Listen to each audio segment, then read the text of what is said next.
On his combine day at Sam Darnold. What's happening, Sam? How's it going, guys? Thanks for having me on. Absolutely. Thanks for being here. How'd the combine experience go for you? I assume kind of more of that, the interviews that we're going to lean on because of the lack of activity today. Yeah. No, I thought the interview process was really good for me. I actually had 10 in a row last night, so it was really fun to just be able to talk ball with some of the great coaches. And yeah, it was really awesome, and they got to know me a little bit too, and that was awesome too. Take us behind the scenes. What was the interview process like for you? Was it a lot of board work? Did they watch a lot of tape with you? How was that interaction between coaches and general managers and yourself? Yeah, it was a little bit of everything. Mostly just watching my tape. But in the beginning, they were asking personal questions. A lot of it, was leaning on the why aren't you throwing at the combine, and I had to answer that. And so it was good. It was fun to be in there, and it was a cool experience for sure. So why aren't you throwing at the combine? We'll ask the question. Just because I thought it was the best decision for myself. Obviously, throwing at my pro day with my guys at SC, so I think it's going to be an amazing experience and something I'm looking forward to. I'm sure some of the guys challenge you on this because everything about you says that you're an ultimate competitor, right, that you love to compete or whatever. How hard is it for you to lean on the advice of others or even yourself to say, I'm not going to compete in this environment when all your life you've been built for competing? Yeah, it was really hard. It was even tough today, sitting and watching these guys throw. I just kind of wanted to get out there and throw. So it was hard, but it was a decision I had to make and a gut feeling that I went with and stuck with. You mentioned that, and we said exactly that. When the guys started throwing, we could see you down here in one of the end zones, and you were talking to the guys, and it almost looked like you were kind of thinking about it. Actually, a few years back, we saw that happen with Brandon Whedon. He said he wasn't going to throw. He stood around for about half the throws, and then he just kind of said, screw it, and started throwing. Was there ever that moment today? Did you ever come close, and were you thinking hard about it as you stood there and watched everyone go through it? No, it never crossed my mind. No, I knew that I hadn't made the decision, and I'm a guy that usually likes to stick with his decision, his gut feeling, so just stuck with it. One of the things I really liked about you when I watched on tape is your willingness to take the throw that was there. You didn't play hero ball a lot, and if you saw the coverage wasn't in your favor, you were quick to check down. Can you talk about the process of I guess, patience to know when to take your shot and when not to?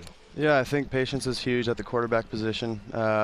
Being able to look at one side, say if it's a full field read, going 1 to 2 to 3, and then possibly down to my check down if I have enough time, but also feeling that internal clock and knowing when to run and when to stay in the pocket. And I think that's something that I needed to work on a little bit after last season. I thought sometimes I would try to stay in the pocket a little too long, and that forced a couple fumbles. And it was something that I brought up and really addressed this offseason. I'm going to continue to address it, and it's something I've really been working on.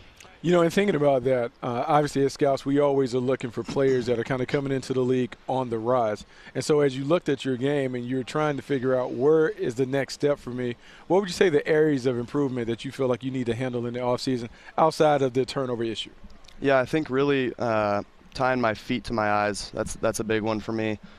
Just always being on schedule with my feet, because if I can do that and get my hip through, then I'm able to stay on schedule and deliver the ball with accuracy and great timing. I know you were asked a lot of it yesterday, but did teams individually talk to you about the throwing motion and in terms of you and what you're working on there? I know you said you're not going to change it at all, but things that you're working on with it, if at all.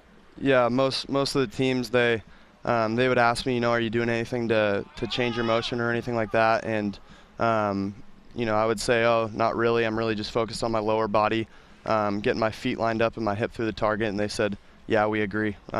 We don't think you should really change anything. Yeah, the ball gets down there a little bit by my hip sometimes, but I think I have a pretty quick release, so I'm not going to change anything. I checked your completion percentage. I wanted to see if the data matched the tape, and your completion percentage on the move and planted is almost equal. Your completion percentage when you're not blitzed and when you're blitzed was almost identical. What do you attribute that to? I think it's just not being rushed. When I feel a blitz, being able to feel it, get out of the pocket, stay on the move. Or if I know that I'm protected, being able to trust my linemen, trust my running backs, possibly a tight end staying in there blocking, that they're gonna do their job. And I think that's all the quarterback position is, really just trusting your guys to be in the right spot And, with a lot of practice, a lot of time off the field, we're able to get on the same page, and by game time, hopefully it's easy for us. All right, Sam. Well, congratulations, obviously, on all the success thus far. We look forward to the Pro Day, watching that go off and make your way toward that NFL draft, the end of April, start of May there, and hopefully we'll be able to talk to you throughout the process. Yeah, it'll be fun. Thanks, guys. All right, and there it goes. Sam Darnold, potentially the #1 overall selection.